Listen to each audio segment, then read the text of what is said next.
St. Augustine Lighthouse and Maritime Museum is located in is St. Augustine, Florida. That's in the northeastern part of the state, about 45 minutes south of Jacksonville and about an hour north of Daytona Beach. The price of admission is adults 13 and older is $14.95 a piece. Seniors 60 and older is $12.95 a piece. And children 12 and younger and have to be at least 44 inches tall to climb the lighthouse is $12.95 a piece. We just love visiting lighthouses, especially historical ones. This one took 3 years to build and was finished in 1874.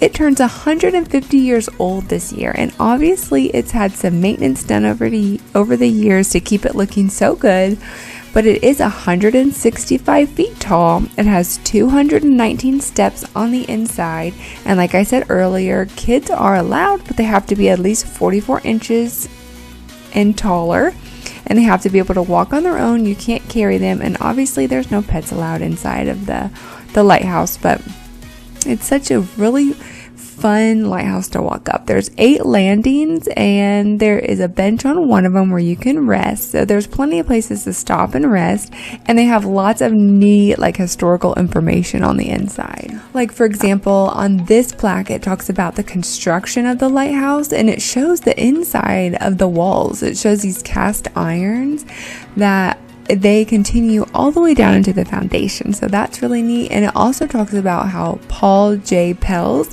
the architect of this lighthouse, he also was the architect of the Bodie Island Lighthouse in North Carolina, the Currituck Beach Lighthouse in North Carolina, which we've been to before, which is really neat. And he is very famous for designing the Library of Congress in Washington, D.C. So that's some neat information. And another crazy story that we read about inside of the lighthouse was that the keeper's children, the daughter had a cat named Smokey, and her brother thought it would be funny to attach a parachute to the cat and throw it out of the top of the lighthouse. Now, thankfully, the cat survived and the parachute opened and he floated down safely and was fine, but they did say that it did scare him and he was gone for 2 weeks before he finally came back. So that was a crazy story. And if you like these informative travel videos, don't forget to hit the like button and subscribe.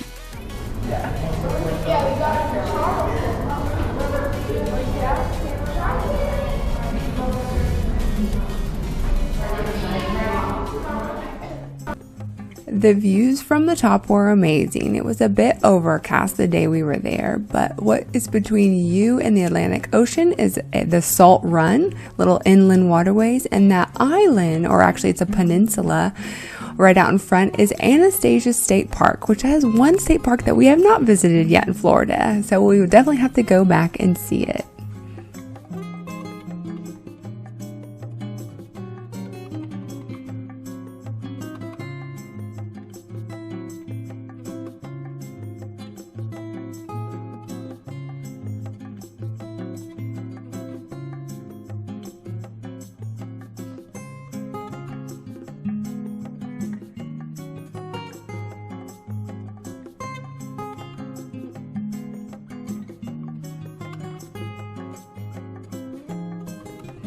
Included in your ticket price is all the museums that you can explore. There's lots of buildings on site, and this one talked about all the lighthouses, especially the first lighthouse that was here. It was built by the Spanish, and they were Spanish watchtowers.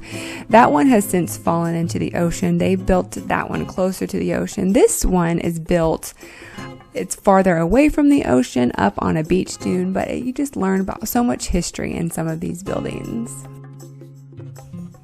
This building showed artifacts from a British loyalist shipwreck that happened during the Revolutionary War, so that is super cool to see. In this building, it showed the importance of St. Augustine during a lot of the wars, especially World War II.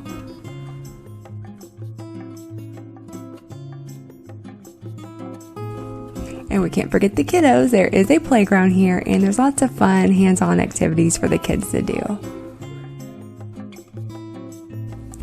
Now this was this was the keeper's house, and there's 3 levels. On the bottom under the basement is called Wrecked, and it's the story of the Revolutionary War shipwreck that they found at St. Augustine, which was really cool to see. And in the middle of the main house, it talks about the keeper's daily roles as they took care of the lighthouse. And then on the top floor, you can learn and experience that it was one of the biggest shrimping industries in the mid 20th century. So it's really neat museum to walk around.